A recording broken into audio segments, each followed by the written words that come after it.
1, 2, 3. Hello, everyone, and welcome to another episode of the Entrepreneur Life Podcast, your go-to podcast for all things entrepreneurship, accounting, and lifestyle. I'm your host, Katey Maddux, and today I have with me Yesi Laver. Hi. Yesi is a fashion and lifestyle and still life photographer and art director based here in Miami, Florida. She is passionate about all things creative. She enjoys working alongside clients who believe in her craft and see the value in visual storytelling. She's about to embark on her 8th year, let's go, of owning her own business. She's worked with clients like Adidas, Journey, Meta, Sunglass Hut, Laser Away, Cosmetica, and more. Clients love her smooth production flow as well as her energy. Yes, I'm so excited. Thanks for having me. Yeah. Excited to be here. You are like such an inspiration, I feel like, to so many creatives, especially in the Miami world. You're like Miami famous. But I don't know about that, but obviously you're a photographer now, but like, tell us who you are, a little bit more about like your journey, how you got into photography. yeah. Well, thanks for having me. Yeah. I'm so excited to be here. I knew that I had to say yes because you're just an amazing person to like work with. We work together, right? And just be friends with. And you carry such a beautiful energy. So when you asked me, I was like, let's do it. This is going to be exciting. I'm a little nervous, but I think we're just hanging out with each other. So I'm excited for it. But yeah, a little bit about me. I was actually born in Argentina. I moved to the United States when I was 7, turning 8. And I've been in Miami ever since. So Miami is home. I actually have a degree for elementary education. I didn't know that. I know not many people know because I obviously do not use it, which is so funny. I always wonder, like, is God going to bring this back somehow? Like, am I going to be teaching photography? Right now, I don't want to do that, but God uses every season and everything. So we'll see. But yeah, I have a degree in elementary education. I think I was always creative from being little. I think my grandma was super creative. My aunt is super creative. My mom is not, which she will admit as well. She's like the last person with creativity. But I was always creative. So education was one of the things, like, I love, arts and craft, and I love creating lessons. And when I was in school, I had to teach like fractions, and I turned into this whole like pizza thing, and I cut out a bunch of stuff. So I was always creative. I just thought, photography is not a career, at least from how I grew up, from being here. That's something that happens in California, like in LA and Hollywood. Like, never in my mind did it ever cross. So I went to school for education, graduated, and all of that. And between all of that, I found photography. And I bought my first camera. It was a used camera from someone from church. And I was like, hey, I'm interested in figuring this out. I took photos, and then I was kind of working full time as an art instructor for adults with special needs at a nonprofit, which I loved that job. And then I was falling into photography at the same time. So I was kind of doing both 100%, but then also not being able to do both 100%. And it got to a point that I was just like, okay, I think I should give photography a chance. Because it seems like I'm good at it. People are telling me that I'm good at it. I'm getting these clients, and it was almost like, hey, if I don't do it now, I don't want to live with like the regret of not having done it. And it was super scary because going from like having a steady security income, secure job, which I loved, like I loved the Wow Center, which I still, I'm part of it, to jumping into the unknown. But you know what? Now 8 years, like you said, 8 years later, which is crazy to even think that it's been 8 years. Like, I am so grateful and so thankful that I took the leap of faith. And I can't imagine myself being a teacher right now. So I'm like, I can't even imagine being in a classroom with little kids. Like, that's not for me. So it's so crazy. But I'm glad I go to college, get a degree in something. Yes, I fully support the go to college, get a degree thing. Yeah, it doesn't mean you have to do it for the rest of your life. No. It makes you a well-rounded person. Yeah, it's so funny. I'm sure we'll talk about this more, but I think going to college just taught me so much about discipline. And you're basically like on your own. Like you don't have mom and dad waking you up anymore. You don't have like a set schedule, right? Like it's like you have nighttime classes, you have daytime classes. You have to make sure you stay on top of all of that, you know? So I think that... And you have parties to schedule into your class schedule. So. Yes, exactly. You got to have the whole social life. So I feel like going to college, man, like even though I'm not using the degree, it taught me so much about life, so much about discipline, about responsibility. So definitely don't regret that season for sure. I so strongly feel the same about that. You know, my degree's in fashion and I'm an accountant. How did I not know that? Yeah. Did we not have this conversation? Do we even know each other? I mean, we did go to Peru together. We did go to Peru together. I'm Yesi. Nice to meet you. Yeah, I'm so glad. I'm so glad that we got to have this conversation. Oh my gosh. Yeah. So, I mean, like, going to college is where you discover yourself and where you learn how to be. I feel like going to college is where you learn how to be an adult. Yes. You know, it's not just about like, this is what my career is, but this is what I need to do in order to be successful. It's like your first go at doing life, you know, yourself. Like you said, like nobody's waking you up, right? And being at fashions, I went to Baylor, but I went to the fashion program at Baylor, and it was a weed out program. So they're trying to get all the girls who came to college. This was in Texas, okay? All the girls who came to college to get their MRS degree or went to fashion school because they love shopping. They're like, that's not what this is, and we don't want you here. So all of my classes, all 4 years, were at 8 a.m. because they wanted it to be hard. Right. And they wanted to weed out all the people who just came to hang out and weren't there for the real reasons. And so for all 4 years, 8 a.m. classes, 5 days a week. Jeez. I support that. I think if you can't get up at 8 a.m. and make it a class, like you can't run a business. How are you going to make it in life? My gosh, that's just the beginning. I feel like, you know, college is set up as a transition into like adulthood. Because in the end, like being an adult is hard. That's a whole other conversation. Hashtag adulting is hard. It is. My gosh. Like it is challenging. And it's so funny because we think that our parents had it all figured out, right? Like at least from my family, it wasn't like it was like open communication. Like, I don't know how to do that. I was like, I just assumed my parents knew everything. Right. But now being in their place, right? Where I'm 38. No, I'm not 38. I'm 36. I don't know. I couldn't tell you. But I remember like my mom being 35. I don't know why I gave myself 38. My fiance is 38. Okay. But my mom at 35, I thought she was so old. And I was like, oh my gosh, like she knows everything. You know, now I'm 35 and I'm like, I don't know anything. It's like today I wake up and I figure it out. Yeah. You know? So. Yeah. It's all one big experiment. It is. It is. It's just got to figure it out and ask the right questions and have people like around you, right? Mm-hmm. That you can ask questions and can support you. And that's pretty much adulthood, you know? And paying literally bills. Paying a bunch of bills. So like when you were transitioning from having a job to being like, okay, I'm going to make photography my thing. Did you have a mentor or were you figuring it out on your own? Or was there somebody who was encouraging you? Did you have a cheerleader or were you like, I have no idea what I'm doing. I'm just going to step out and do it? Yeah. I think it was a mix of things. I didn't have someone to like a mentor or anything like that. What I did kind of set myself up for success as much as I could. That would be, you know, making sure I had some sort of client list, right? Like that I wasn't just like, oh, this sounds fun. I'm just going to let go of everything else, you know, but I had, you know, kind of some steady, continuous people working with me, although it wasn't like enough to pay the bills. I had, you know, enough to be some sort of consistency, right? I also had some money saved up, which super important if you are thinking of, you know, letting go of a job, something that's, you know, consistent to going into freelance. You do want to make sure that you have some sort of like 3 to 6 months saved up just in case.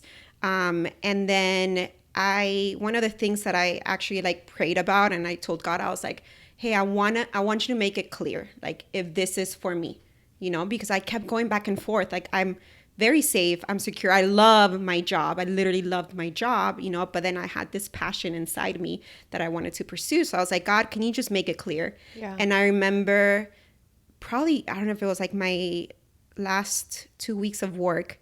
And then it was actually my first week freelancing. I ended up getting a job with Sunglass Hut.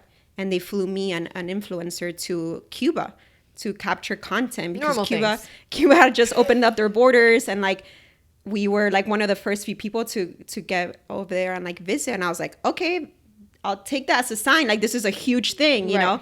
And then I think that same week, like the week after, I had a job by Adidas. And it was like a big paid job, like basically almost like what I made working 2 weeks at a nonprofit. It was this one job. And I was like, okay, I think God is saying, I got you. You know, I'm opening doors, opening opportunities. So after I got those 2 jobs, I was like, okay, got it. Because I feel like if it wasn't, I'm this way, if it wasn't those big name clients, I might not have taken like the leap of faith. I just needed some sort of like confirmation because I'm a very like follow rule kind of person. And like, I want to do things right. Like, you tell me A, B, C, and I'll do A, B, C. So I feel like God knew that I needed something like big and like just confirmation that like, hey, this is the right thing to do. So that was the confirmation I needed, to take that step. So it was that, and then just support from family as well, like saying like, hey, we believe in you, you got this. So everybody needs a cheerleader. Yeah, family, friends, huge. And I feel like even being in my 8th year, like I feel like you still need the cheerleaders around you. I feel as a creative, man, you take it so personal, like your work just becomes who you are. And if it doesn't reflect, like it almost like reflects you, right? So if it's not good, you're not good. And if it's not X, Y, and Z, like you're that way. And it's very hard to separate the two as a creative. So having people surrounding you that believe in you and like speak into it, and you're like, hey, no, you are good, you know, like remind you of your identity, right? Because your identity is not in who you are, and it's not on like your job. And sometimes you can't separate the two. Sometimes you need your friends to like step in, and your community and all of that. So huge. That's so huge. Even this morning I was dealing with a thing where the client was like, I think you did this. And I'm like, no, actually we didn't do that. You did that. But like, it felt like an attack. Yes. You know? And I was like, okay. I'm so glad I had my assistant, because she was like, Katey, you know you do good work. Like, and I'm like, no, I'm failing. And she's like, you're not failing. You know, I think we all need that voice of reminder. Like, first of all, even if you did fail, you're not a failure. Right. You know, making a mistake is not failing. But also just having that community, especially for entrepreneurs, it's so important to have a community of entrepreneurs around you in order to speak life into you, because entrepreneurship is so hard. It's so hard, right? Like, I've talked about some of the other episodes. You wear all the hats. As the entrepreneur, you are the marketing team, you're the social team, you're the accounting team, you're all of it. And it can be really isolating and really discouraging. And it's so important as entrepreneurs to have other entrepreneurs in your circle who just can relate to what you're dealing with and can speak life into it. Because I feel like sometimes people who are just like W-2 employees, they try to encourage, and they're amazing, you know, friends. Yeah. But sometimes you just need another entrepreneur to be like, you got this. Just pick yourself back up, you know? Yeah. They don't get it, the W-2s. Those poor W-2s. They don't get it. Yeah, it's so funny because, like, you bring up a good point. There's certain people that I go to for certain things. And definitely, like, I go to, like, specific friends to, like, just vent on, like, X, Y, and Z, you know, like, or send a funny meme that they understand, you know, because it is definitely a different world, a different language. Life. Yeah. It is, definitely.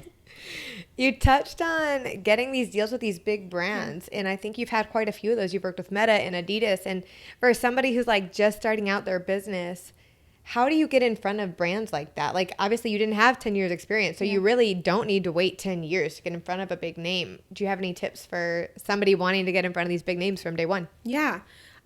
What I can say from my personal experience from day one was one of the things that got me into like the door of opportunities was working with influencers. I think one of the consistent work that I had 8 years ago, which is when like bloggers and style bloggers were more limited, not as many as there are now. It was shooting for them, you know, so I would have like a special package and we would do like 2 to 3 looks all over the city. Obviously, I barely made money doing that, but it's okay because, you know, style influencers don't have a big budget, but eventually they get a brand that wants to work with them, and then they hire you to kind of shoot that, right? So I started working with Jana. She used to be known as OJ and Sigs, and she was the person that I figured out, oh my gosh, I love fashion. Like, she was the person that was like, hey, do you want to shoot like some of my looks? And I was like, yeah, sure. And before then, I was shooting birthday parties, family sessions, weddings, and all that kind of stuff. I hadn't explored fashion. And then she's like, hey, you want to shoot my looks? And I was like, sure, why not? And the first day we shot, I was like, okay, I found it. I found what I want to do. I don't want to do like birthday parties. No more kids' birthday parties. No more kids' birthday parties. No more family sessions, please, God. So then we're having those connections. Like, I went to Sunglass Hut with her to Cuba, and it was from her connection, you know? So I think that's how it started. And I feel like they're a good resource to use where you can collaborate with them, and that will give you opportunities to like work with big brands. Other ways that I can say is showing up on social media. Love-hate relationship with Instagram, but honestly, I think we all do. Yeah, but honestly, that's where most of my clients come from. They find me through there, through the hashtag, and I'm like, do hashtags even work? Yes, they still work. So that's mostly like where I've gotten a lot of my client work from, like being myself on social media, showing up and having the work to back it up as well, right? And then also connections, like who you know. It's not even who you know. It's almost like being yourself and being yourself with everyone, right? With Meta, it was a specific person who we met a few years ago casually, but we follow each other on Instagram. And you know, when you follow each other on Instagram and you're both real and show like real life, you're like, I know you. Yeah. You know, and she knows me. And then it's like, friends. Yeah, but in reality, you don't know them and they don't know you. But it feels like you know each other. So she recommended me to Meta it was an event that I did like last week, I think now. And she recommended me, you know, so it's always like being yourself, being honest, being transparent, being kind, showing up, and just loving on people. I feel like that has a big impact. And I feel like you also want to show up because you want the first person to like, they think of as you know, because you're out there kind of thing, which is also a hate because then you feel like you can't take a break because people will forget you. So that's a whole other story and issue, but you know, finding the balance with that. But yeah, just getting to know people, communicating with them, talking to them, building friendships makes a huge impact. And just making sure that you have that you follow up with what you say who you are, right? Like, so if you're saying like you're a kind, nice, honest person, that it shows, you know, so that now the client contacts me and I'm actually like a good, kind, nice person, you know, so that it also goes back to them. It's like, oh, thank you for recommending her. She was like amazing to work with, you know? So it's almost like you carry their pressure as well because you want to make a good impression for the person that recommended you. So it's just like all a circle of things. It's a circle. A circle. What has been one of your favorite experiences working with either a big brand or even just like a random person? Or do you have like a favorite job or something that stands out that you're like, this was so fun, this was such an experience? Yeah, I think one of my clients is Laser Away, which if you guys don't know, they're like a national brand that does all kinds of like laser hair removal, Botox and all of that, which sounds like weird because I'm like, you're a fashion photographer, but I create branding for them. And I connected with the creative director of the brand when she lived in Miami. And this was, my gosh, probably like 6 years ago, and she hired me to do their branding. And this was like when they were just like kind of picking up, and we shot in my studio that I had in like Little River. I think I used like $100 lights from like Best Buy, and it was like one of my first few like big projects. Like big projects, I didn't really get paid that much, but I was like, this is so cool, you know, branding. And she had it organized and everything, and I was like, great. I shot it with like $100 lights, and I made it work, and like she loved it. And from there, like the relationship was built. So then I think maybe like 2-3 years after that, they needed to rebrand us again. And she actually had moved to California. So she's like, hey, can we fly you in and can you shoot the branding again? And I was like, yes, you can. I will more than gladly fly to LA. I guess I'll let you fly into LA. Yes, please. First class only. Yeah, whatever you need, I'll be there. And I think that was a surreal moment because there's one thing, you know, when a brand trusts you here in Miami and you do something, but there's another thing when they trust you enough to like fly you into LA, you know?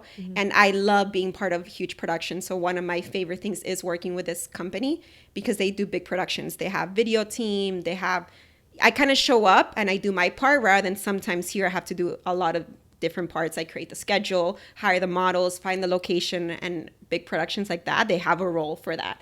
So I just kind of show up and do my part, which is like lighting and photography, and they handle everything else. And I love that. Like, I love being part of big productions. I love seeing like the behind the scenes. I love everything being organized and planned out, and the right models being hired, like that they see the value in all of that stuff. So I've flown to LA now 3 times with Laser Away. And those are my favorite projects, to be honest. And plus I get to go to LA and like just get out of Miami a little bit. And so I always enjoy that. So it's that's rough definitely being stuck in Miami, isn't it? Sometimes during summer, yes. Everything else is in.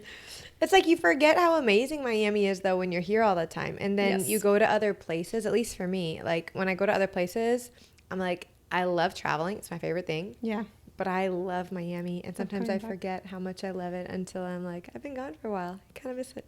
It's yes, I agree. Where was I visiting? I think it was Nashville like a few years ago, and I was like thinking of contemplating on like moving there. And I was like, no. I was like, you come back to Miami. Like when you have that perspective of like living there, like, man, but there's something special about Miami, you know, and Miami to me will always be home. There's so many amazing places to like eat, so much culture, like I love Miami truly. Yeah. But visiting LA is fun and New York is fun as well. So yeah.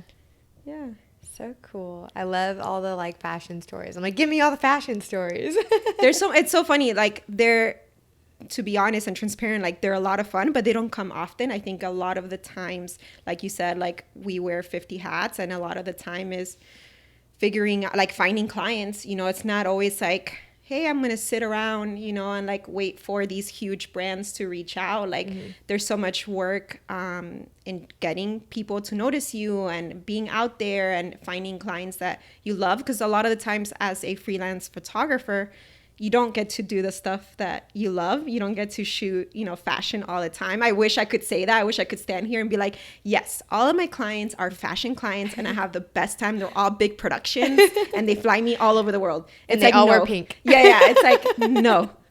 It's, you know, there's the clients that don't bring you that much passion into it, but you have to pay the bills and like bread and butter. You gotta do it, you know? So there's a little bit of everything. Yeah. You need your bread and butter clients. The bread and butter clients aren't always the fun clients. They're just the ones that you need. You need to have your backbone, your bread and butter backbone of like, this is my solid income. This is my retainer. I get this every month. This is a need. Yeah. That's more, you know, that can be a want. Yeah. In terms of like switching gears a little bit, you're a creative who's also been very successful in business. And I think, you know, I work with a lot of creatives as an accountant, and a lot of the shift that they find difficult is like, I'm really good at creative. I'm not good at spreadsheets, which is fine. Not everybody needs to be good at spreadsheets, but like, what have been some tools or ways that you figured out to be like, okay, my brain doesn't necessarily work like a spreadsheet, but I've been able to build a successful business. What are some things that either helped you move in that direction, or some tools that you discovered that you could recommend to other creative entrepreneurs to be like, this is how you scale, or this is how you know, help your efficiency or your SOPs? Yeah, my gosh, I hate spreadsheets. And I'm like, hey, Yesi, can you fill out the spreadsheet? Yeah. It's honestly what Katey does, I can't even imagine. But I think one of my tips, which I'll go with first, talking about your business, about Katey, is getting the right people on your team and recognizing what you can do and what you can't do, right? And I think one of the best, this is not, you know, what's it called? Paid by Katey, paid by Millennial Accounting, sponsored by. We did not sponsor this conversation. By this conversation, but I think one of the best things I could have done was hiring you, and also hiring like my accountant, because I knew from the get-go, like, this is not my stronghold, so I need to find people that I can trust and who are going to do this for me, because If not, I will go crazy. And like one of the scariest things for me is for the IRS to come knocking on my door, which I don't know if they come knocking or they send you something in the mail, but like that is not what I want, you know? Yeah. So I think one of the things is, you know, as soon as you start a business, like I would definitely like invest in anything tax related. I think a lot of the things we learn to do is by trial and error. And I think the first time that I went to my accountant, and I think it was after a year of being in business, I ended up having to pay X amount of money because I hadn't paid quarterly or monthly, and I didn't know. Like no one had told me. No one had told me until you're in it, and now you're like, oh, you have to pay $25,000, and I was like, what? I'm sorry, what? Come again? How am I going to pay that? It's like, it's crazy. So get ahead of that, you know? So I always tell people like bookkeeper and accountant, like number one thing that you can do to, when you start a business is invest in that right away, because they're going to protect your business and they're going to make sure that you're staying on top of that. So that's number one. Number two, I think everything's trial and error, with just my job. After 8 years, I can already know like, okay, this is what I need to do next time to prevent this from happening, right? Everything's about experience with at least how I see my job, right? Like it's an experience for me and it's an experience for the client. So at the end of the day, I want myself to be happy and I want my client to be happy. So what steps do I need to take in order to achieve that, right? Because there's nothing then like ending a shoot, and it still happens, where I'm like super frustrated and the client's extremely happy. Like, I love this, but you're not fulfilled. You're like, crap, that wasn't that good, you know? Mm-hmm. And then there's other shoots where like, oh, I think that was great. And then the client isn't happy. So like the goal is for both of you guys to end in a good place. So some of the things that I do to have that kind of experience is, one, I ask a lot of questions. Yes. And that's a friend, Angel Acevedo. If he's going to watch this, shout out to him, and Katey as well. They're one of the things that they always recommend. It was like them. They're the best humans. Was to ask questions. Yeah. And I think a lot of the times we don't want to jump on phone calls. Like it's extra work. Like you just show up to the shoot and just photograph this. Yeah.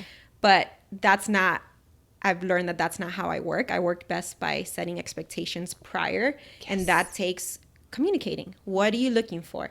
What do you need? How can I help you? What are you lacking? What did you not like from the last photo shoot that you used this person? Why didn't you like it? Like, how can I help you? What kind of deliverables do you need? What are you looking for? Like all the questions, you know? So I always jump on like an intro call with clients before I send any sort of proposal or any sort of like commitment, because again, I'm protecting myself first and then also protecting the client. So if I don't want to show up to a photo shoot and not be prepared because I didn't ask like proper X, Y, onboarding, and Z, proper questions, you know? So that's one of the things that I do. And I'm like very, like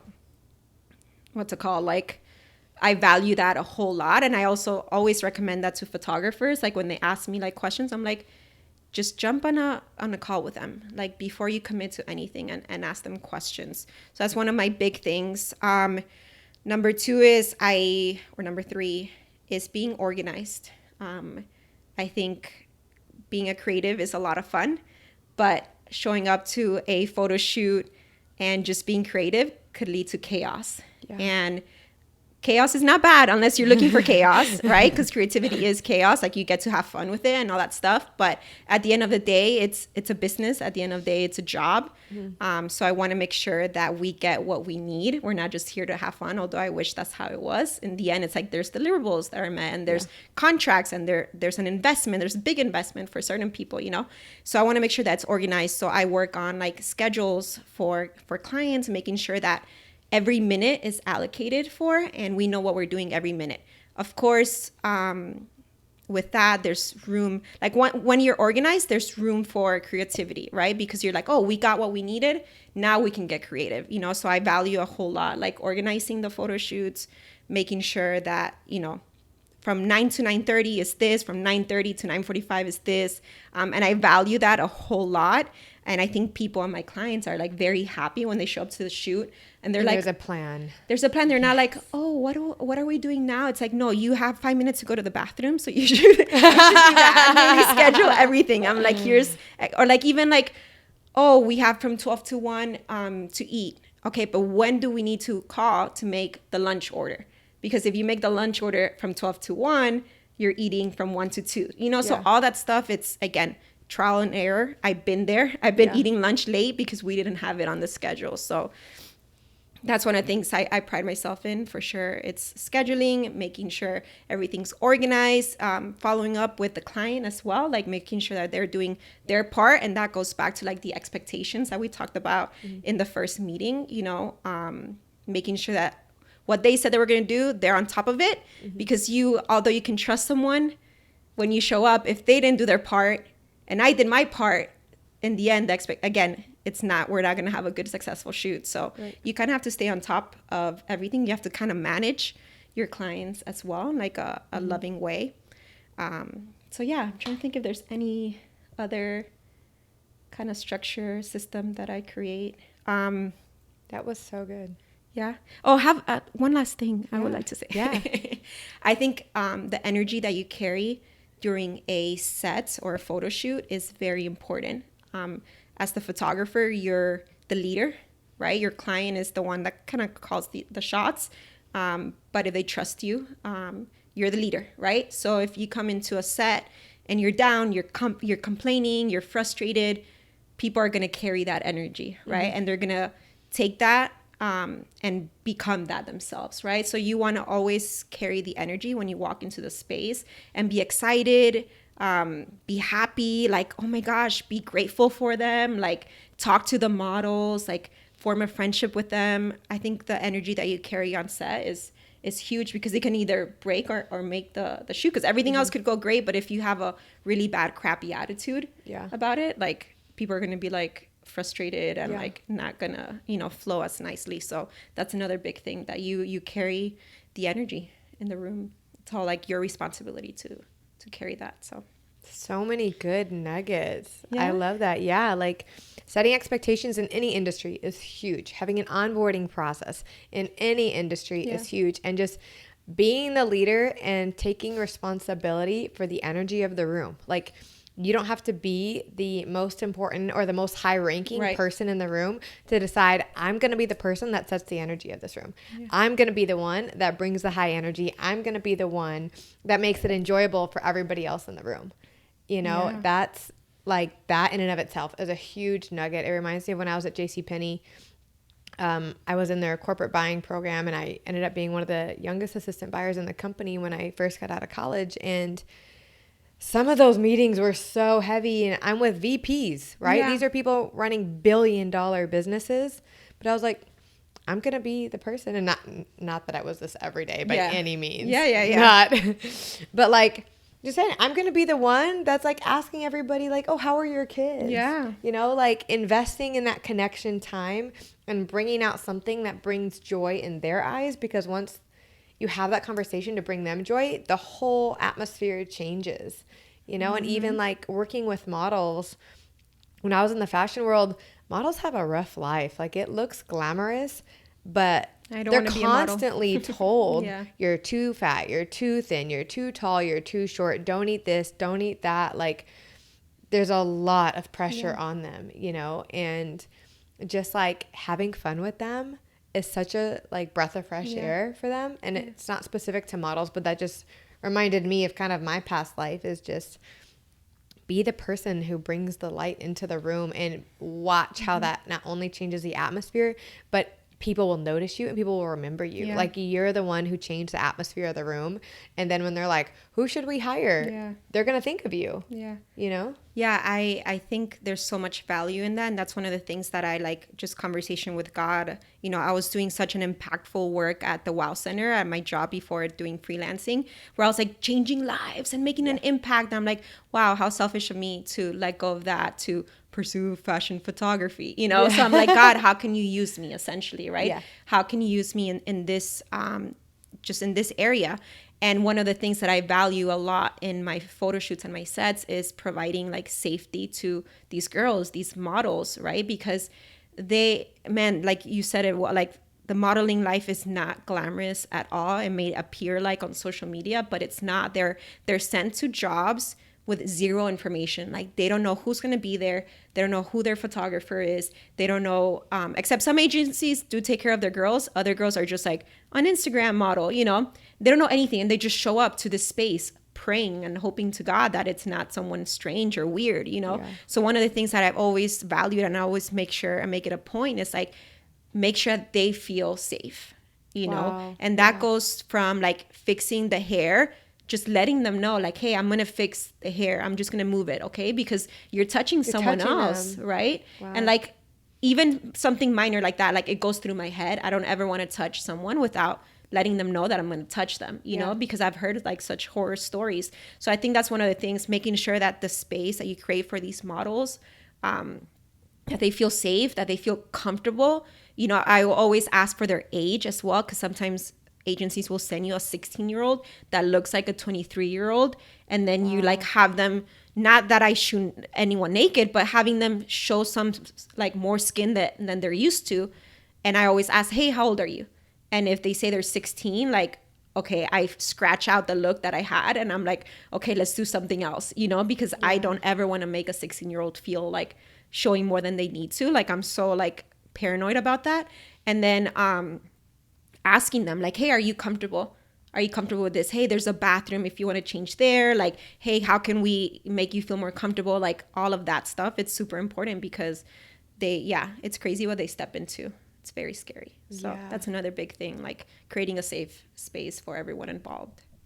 And that's such like something that people kind of forget, you know, you're just like, to you, it's just another client. It's just another job, you know, but like there's a person behind the job, and that person, like what else have they walked into within the job that you're in? You know, there's so many in the fashion industry and Hollywood, like the toxicity runs rampant, right? The perversion runs rampant. Yeah. So I love that you're being so intentional. Mm-hmm. And you can take that into any space. You don't have to work with supermodels to create safe spaces for people, you know, just care for their hearts and remember like that's a person behind that thing that whatever it is that you're working on. There's a person behind that project. Yeah. Yeah. You know? For sure. Yeah. It's, I mean, I'm sure people can like materialize these girls, you know, because it's a job. Like at the end of the day, you're just like having a job, but like how you said, like there's a person behind that. And I think with me, again, I can't detach myself from my work. Like I take it so personal and I'm like so involved, like in every detail and every 15 minutes and every minute, like I know everything. So I'm so invested and involved that like even that stuff, like that's super important to me because like at the end of the day, like we're a team. For the next 8 to 12 hours, we're a family. So whatever we got to do for everyone to get along, to feel comfortable, like we need to figure that out, you know? And that goes back to like everything, just being involved. Like they're not just, a mannequin, like standing there, like there's real human back there. You don't know what they're going through, you know, what they're stepping into, you know? So yeah. I think that's so special. Yeah. And I think that makes you so rare, you know, like just having somebody who just like sees your heart. Right. You know, it's unusual in the business world. I mean, I'm sure in every industry, but just working with people who really want to take care of your heart. Yeah. Even if they're only with you for 4 or 8 hours, people feel that, you know, and I'm sure that one of the reasons you have been as successful as you are is because people feel that from you, and it makes people feel loved and cared for and valued, even if they're only in your presence for a few hours. And like they're going to go back to their agency and be like, she was amazing to work with. You know, the agency is going to ask the model, what was it like? How was the photographer? You know, the brand is going to ask the marketing team, what was it like? You know, like everybody talks. And so creating experiences for people where they will go back to their own teams and be like, this person was amazing, let's do that again, is going to create repeat business for you no matter what industry you're in. You know? Yeah, I agree. I think that's one of the huge thing is like not everyone comes back around for XYZ reason, but I think the ones that do like value your work and who you are as a person, I think they see that. Like I think one of the things that I pride myself in a lot is the full experience of the job, of the photo shoot, of the set, from beginning to end. Like I'm there to serve my client, and I'm also there to serve the whole team all together, and then also to serve myself. Again, like I carry everything home, right? I'm very like attached to my job. So if something doesn't go well as planned, like I carry it home and I get, take it in emotionally, and it's hard for me to separate. So I do my very best to not get there. So what do I need to do prior to, during, for me to have the, an ending that's like, great, I'm proud of that, and I think that's my day-to-day job, whether it's having extra conversations with people, or whether it's serving them in this way or that way. And even if it goes outside of the project scope in a way that I can handle it, I do it because I want the end of the photo shoots to just be, a successful place that everyone's, happy, safe, that we achieved what we needed to achieve, like a successful shoot, you know, like, and if it's all under my control, like I, that's the best way. Obviously, there's things outside of my control that I can't control, and that's different. But if it is something that I can't control, like I want to make it the best experience for my client as possible. And I think people notice that. I think that's, there's value in that. What I'm hearing as you're talking, like for my business, for Katey Maddux Enterprises, which is the umbrella company for the podcast and some of my other projects, is our core values are integrity, creativity, and excellence. And I feel like those are very similar to what your core values are, even if you never like wrote them out. Like that's what I'm hearing from you, is like creativity, integrity, and excellence. Did you ever like create a mission and vision statement, or did you just kind of like let your business flow? I do have, I can't tell you, like call it back, but I do have some mission statements, and I do have some values that I've been working on for the past 2 years on and off, because I do want to have that like on my website, because I feel like that's a strong, like that's a selling point. It's a strong point of me to like have that for my business, where people are like, oh, okay, this is what she values. I haven't integrated into my business that like at all yet, but I hope to like in the next year, because it's definitely been something on my heart and on my mind, and there's value in it for sure. And those are, I think, I can't remember. I think I have too many. And I showed my fiance, Mike, and he was like, I think you need to cut it down a little bit. 13 core values is but too I many. believe in all of this. He's like, yeah, but we have to like mesh them. Condense a little bit, combine them. Like, okay, fine. Could you imagine like this long web page? And here's like, my 98 core values. 98 core values for you. It's what I truly believe in. So again, it's there. I have it. I just don't post about it yet, but I should. I think every business should have core values and things they stand for sure. So what would be like your tip to entrepreneurs who are just getting started maybe, or are further in, maybe not at like I usually say like under 2 million mark, but that are getting into it and they're like, okay, I'm past the point of like true startup phase, like very, very beginning. Is there something that kind of helped you go from like, I'm a one-man show, very, very beginning, to now I have a team and I have people that help me and I'm scaling? Like, was there one thing that happened, or it just kind of organically started to just flow? Did you have to do it intentionally, or did it happen on its own? I think as a person who loves to control things because it makes me happy. What would that be like? Yeah. I'm like, the books aren't straight. The books aren't straight, and my top and all the things.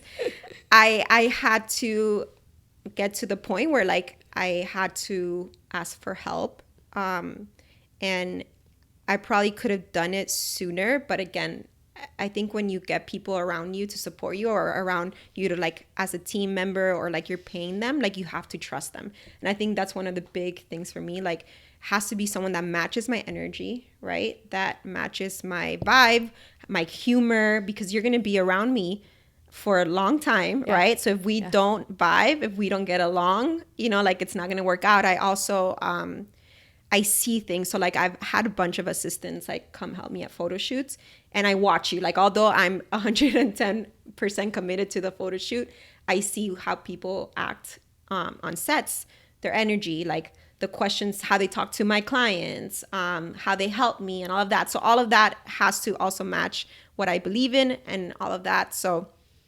I'd recently just hired someone that matched my energy. like my humor, and I saw the way she worked on this one photo shoot that I hired her for, and she was just the right amount of help, because like I can do things on my own, and she was just there as kind of like a backup, like just watching me, and then having an extra, not even helping me fully, but like having her hand there. And I was like, I like that, you know, like I like that you're there but you're not there. Yeah. Shout out to Natalie. I love her. I was like, I bet she's talking about Natalie. Yeah, Natalie's the best. So, but I had to let go of things. I had to realize, okay, I need help. And two, you know, I knew that last year I was like praying for someone to come into my life that would fill that role. And Natalie came, a miracle really. And I hired her, and she's amazing. But it is, you know, learning to let go, finding the right people to come around you. And then everything else is just trial and error. I think do everything that you can do. When I first started photographing, I photographed anything and everything, because you don't know what you're going to like. If I hadn't said yes to Jana asking me to photograph her stuff, her fashion, I wouldn't have fallen in love with that side of photography, you know? And I still shoot things that I'm not too familiar with, because there's always a learning experience in that, and I can always take away from that. So trial and error, like don't give up. It's hard. Keep trying. Surround yourself with the right people, the right community. Ask for help. Hire Katey. Show up. Be yourself. Be authentic. Be who you are, like on social media. I think that's very important. People connect with you through the way that you present yourself and that you show yourself. But then also, again, like I said, like be who you are online, be the same person offline. Oh, so good. Right? So if you say you're something on social media, make sure that at the end of the photo shoot, when it's not on social media, that you're like the same person. Who you are. Right? That's who you are. So stay true to yourself. What else? Set up systems. And that goes with the trial and error. Like I kind of have like a SWOT after every photo shoot, and I even have like documents that say like what went well in this photo shoot, what I could have done better, my weaknesses, right, or a threat. I do that with photo shoots and also with certain clients, so that if the client hires me again, I can go back to his document and be like, so good. Okay, this is what I loved about them. This is what I needed to fix about this client or this photo shoot. And that has really helped me. So kind of like, what's it called? Like process afterwards. SOP. Yeah. And figure out like what went well, what didn't, so that you can learn from it as well. Because you can do it and be frustrated in the moment, but if you don't write it down, like you won't make the changes for next time, or you'll forget. That stuff. Absolutely. You know, you forget easily. But I think we used to do those. I mean, before we did those at VU, at JCPenney, we would have SWAT meetings after every season, and we would hang everything. So I was in Mrs. Petite's, and so we managed Mango, like Mango the store. Mm-hmm. They for a while, Mango was inside, I think they still are, I don't remember, inside JCPenney. So like we had the Mango team, and we had some other brands that we worked with directly. And at the end of every season, we would hang all the top sellers and then hang all the worst sellers, and just have a visual of what went right and what went wrong, and see, like, it's one thing to look at numbers on paper, but to get it all out in front of you and to be able to be like, okay, all the ones that went well were warm colors. Right. People were into warm colors this season. And you can see that on a spreadsheet and it not do the same thing as like looking at it on the wall. Yeah. So I think even too, like SWOT, SWOT, for those who don't know, strength, weaknesses, opportunity, threat. Swatting both on paper and swatting visually, if you do something that's visual, can just bring a new level of awareness of like, what did go well? You know, like what were the client's favorite shots, and put them on. What were their least favorite shots, and be like, are there similarities and differences? Like where can you find patterns? Because patterns will help you create processes. I love that. You know? Yeah. But I think you've given us so many good nuggets. I've loved hearing all your stories. Yay. Where can people find you? You can find me. Personal Instagram is @simplylively. That's a whole other story. We'll get to it next time. I don't know why I'm Simply Lively, but people know me as Simply Lively, and I can't get away from it. So you'll find if you changed it, we would lose your identity. No, I think people would. Literally, I used to have pink hair. Did you meet me with pink hair? Yeah. I used to have really pink hair, and I think that's another marketing thing. Like, get pink hair. People will recognize you, and like, When I met you, you had pink hair. Yeah, no, people love like anything that makes you stand out. Like now I'm like this hair, like no one knows who I am. But the pink hair was like, there she is. There's Simply Lively passing by. So Simply Lively has been a thing for, I think I'm like 12 years or 13 years now. And every time I think about like changing it, people are like, you can't do that. That's your brand. That is who you are. Like you are Simply Lively. And it means nothing. So anyway, that's my personal now. And then you'll have my business account on there. It's at Yesi with a bunch of underscores because at Yesi's taken and she won't read my DMs. So at Yesi, if you're watching this, check your DMs. I want to buy my name from you. Buy my name. But I heard that if I trademark my name, then Instagram will automatically give it to me. Did you know that? Oh, no, I didn't. Yeah, I've heard. So maybe this is another tip. If you go through the whole trademarking and trademark your name, then Instagram can reach out to them and say, hey, this has been trademarked.